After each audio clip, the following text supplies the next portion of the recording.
Welcome to Mr. Hutchings History, where the past comes alive. Let's dive into today's story. Welcome back, everyone. Ready for another deep dive? Always. Okay, so today we're tackling someone whose legacy is, well, kind of tough to figure out. President Lyndon B. Johnson. LBJ. The one and only. Specifically, we're looking at his impact on the civil rights movement. Oh, now that is a fascinating topic. Lots to unpack there. You got it. Our main source for this dive is an episode from the Mr. Hutchings History podcast. It's called President Lyndon Johnson and the Civil Rights Revolution. And believe me, it gets right to the heart of the matter. I bet. So what's the central question we're exploring here? We're trying to figure out if a man who, used racial slurs in private conversations can really be considered a champion of civil rights. Yeah. It's a question that has baffled historians for decades. How do you reconcile those two sides of LBJ? Exactly. It's almost like there were two LBJs. The public LBJ, the one who fought for equality and pushed for landmark legislation. And then the private LBJ, the one with some seriously problematic views. Right. But let's not get ahead of ourselves. Before we dive into those personal views, we need to acknowledge what he actually achieved. There's no denying that Johnson played a huge role in passing the Civil Rights Act of 1964 and the Voting Rights Act of 1965. Oh, absolutely. Those were monumental pieces of legislation. They reshaped the legal landscape of America. Think about it. The 1964 Act basically dismantled the legal framework of Jim Crow. It outlawed discrimination in voting, employment, public accommodations, just sweeping change. It's hard to imagine the level of pushback he must have faced, especially from Southern Democrats. Could you imagine those conversations? Yeah. Intense. Absolutely.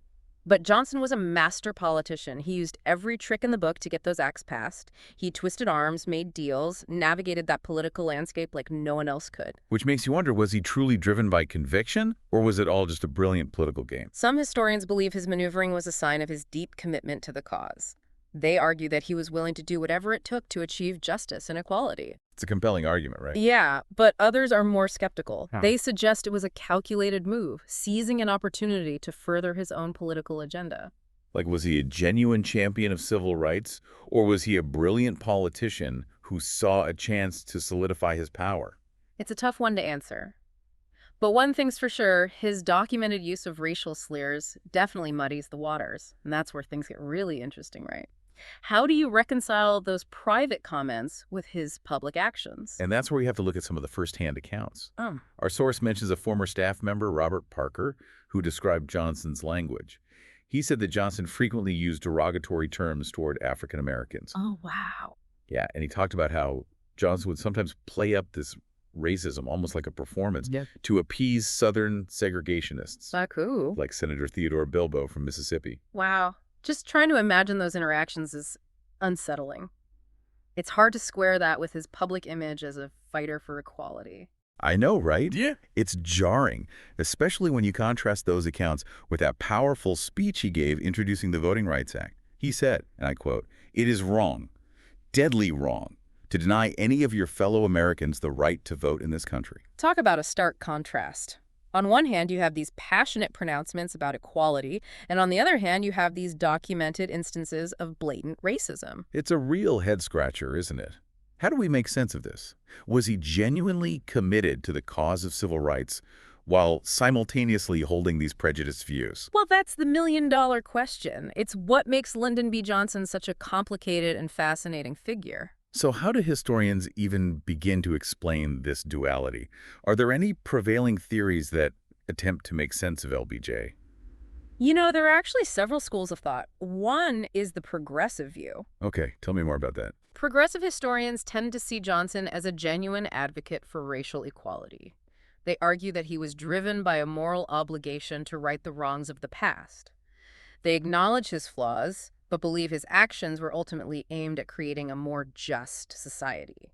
So they're focusing on the positive impact of his policies, even if his personal views were problematic. Exactly. Then you have the revisionist perspective, which takes a much more skeptical stance. Oh, I've heard a bit about this view. What do they say? Revisionist historians are much more critical of Johnson's motivations.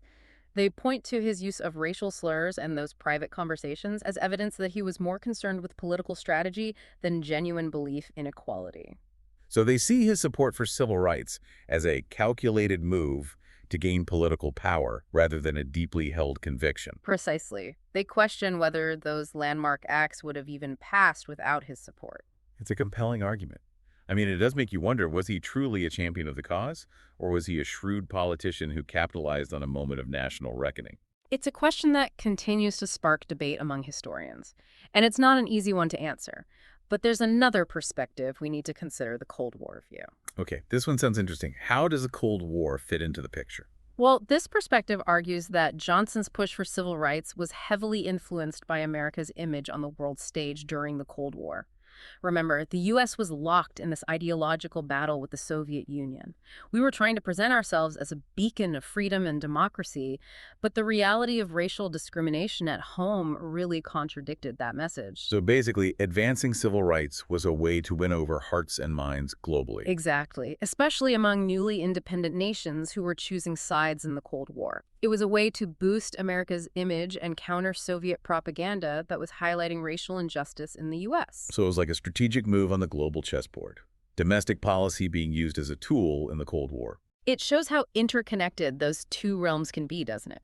But of course, we can't talk about the civil rights movement without considering the African-American perspective. Absolutely. It wasn't just about Lyndon B. Johnson, right? It was a movement driven by the tireless efforts of so many activists and organizations. Exactly. And historians who focus on African-American history really emphasize this point. They highlight the crucial role of grassroots organizations like SNCC, CORE, and the NAACP. They were the ones on the front lines, putting their lives on the line for equality. Right. They organized protests, challenged segregation laws, and risked everything to demand justice. These historians argue that while Johnson signed those landmark acts, he was more of a facilitator than an initiator of change. So he was reacting to the pressure and momentum built by these organizations. He saw which way the wind was blowing and decided to get on board. You could say that. They argue that those landmark acts might have eventually passed even without Johnson's support. But maybe not as quickly or smoothly. Exactly, and I think that brings us to a really crucial point. Johnson's legislation was incredibly significant, but it primarily targeted legal segregation in the South. What about discrimination in the North? That's a great point. Ending Jim Crow in the South didn't magically solve all the problems, right? There were still deep-seated inequalities in the North. Right. We have to remember there's a difference between de jure segregation by law, which was prevalent in the South, and de facto segregation, which was more about segregation in practice. And that was happening all over the country. Could you break that down a bit more for our listener? I think that's a really important distinction. Sure. So de jure segregation was all about those official, legally enforced policies that separated black and white people, like separate schools, separate water fountains, you name it. Johnson's laws helped dismantle that system in the South. Got it. So what about de facto segregation? Well, de facto segregation was more subtle, but just as damaging. Think about things like housing discrimination, unequal access to education and jobs, the concentration of poverty in black neighborhoods. Yeah, those are systemic problems that weren't necessarily written into law, but they still created huge barriers. Exactly. These patterns of inequality weren't always codified, but they were just as real and just as pervasive, especially in northern cities. And they weren't addressed by the Civil Rights Act or the Voting Rights Act. Which means that even with those landmark victories, there was still a long road ahead. Oh, absolutely.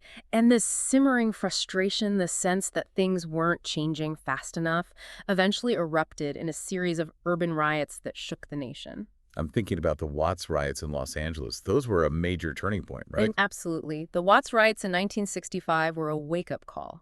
They showed that legal remedies weren't enough to address the deep-seated racial and economic inequalities plaguing American society. So it wasn't just about passing laws. It was about addressing the systemic issues that created those inequalities in the first place. Precisely. And this is where Johnson's Great Society programs come in. Those were initiatives like Medicare, Medicaid, increased funding for education, all aimed at combating poverty and improving conditions in urban areas. So he was trying to tackle those underlying issues that his civil rights legislation didn't fully address. Exactly. It was a multifaceted approach to social change. But then, well, we all know what happened next. Vietnam. Ah, yes, the Vietnam War, a whole other can of worms that we could spend hours dissecting. Right, a whole other deep dive waiting to happen. But for now, how does it tie into Johnson's civil rights legacy? Well, as the war escalated and costs spiraled out of control, it drained resources and attention away from Johnson's domestic agenda. And those Great Society programs really took a hit, didn't they? Sadly, they did. Critics argue that the war ultimately undermined Johnson's ability to address the very social and economic problems that were fueling those urban uprisings. It's a tragic irony, isn't it? A president who championed civil rights and fought for equality, ultimately hampered by a foreign conflict that spiraled out of control. It's a reminder that even the best intentions can be derailed by unforeseen events, and that even when you achieve major victories, like those landmark civil rights acts, the fight for justice is far from over. So we've got this complex web of factors to consider: entrenched inequalities, the escalating Vietnam War, the limitations of legislation to solve these deeply rooted social problems. Where do we even begin to make sense of Johnson's legacy? He clearly left a huge mark on the civil rights movement, but his personal views just complicate the picture even further. It's true, he signed those landmark acts that reshaped American society. But his personal biases and his use of racist language, well, they make it hard to simply call him a hero. It raises a really tough question. Can you separate the man from the movement? Can you celebrate the achievements of the civil rights era without grappling with the fact that the man at the helm held such problematic views? That's the million-dollar question, isn't it? And honestly, there's no easy answer. It really makes you think about the limitations of legislation as a tool for social change. Passing a law is a huge step, but it doesn't just magically erase centuries of prejudice and discrimination. You're absolutely right. And the story of Johnson's presidency really highlights that tension. You can outlaw segregation, you can guarantee voting rights, but that doesn't automatically create true equality or social justice. And that's just scratching the surface. We've got so much more to discuss. I know. I can't wait to dive even deeper into this. It really makes you think, doesn't it? About the whole nature of progress. Is it always a straight line, or is it more often, messy, full of contradictions, driven by people who are flawed, shaped by their times, but still capable of pushing for change? It's not about finding those perfect heroes, right? It's about acknowledging the complexity, using it as a chance to learn and grow. You've hit the nail on the head there. It's about those gray areas of history, not forcing everything into neat little boxes of good and bad, but embracing the ambiguity, using it as a starting point to understand things better. It's like that thing I read recently about viewing history through a modern lens, judging figures by today's standards. Ah, you're talking about presentism. Yeah, that's it. It's tempting to hold everyone to today's values, but it doesn't always give you an accurate picture of the past, does it? It really distorts our understanding of what was going on back then. I mean, think about it. Johnson grew up in a segregated South. His views were shaped by that world. So, not to excuse his racism, but it gives some context, right? Exactly. We have to remember that. It's like we need to try and see the world through his eyes, even if we totally disagree with those views.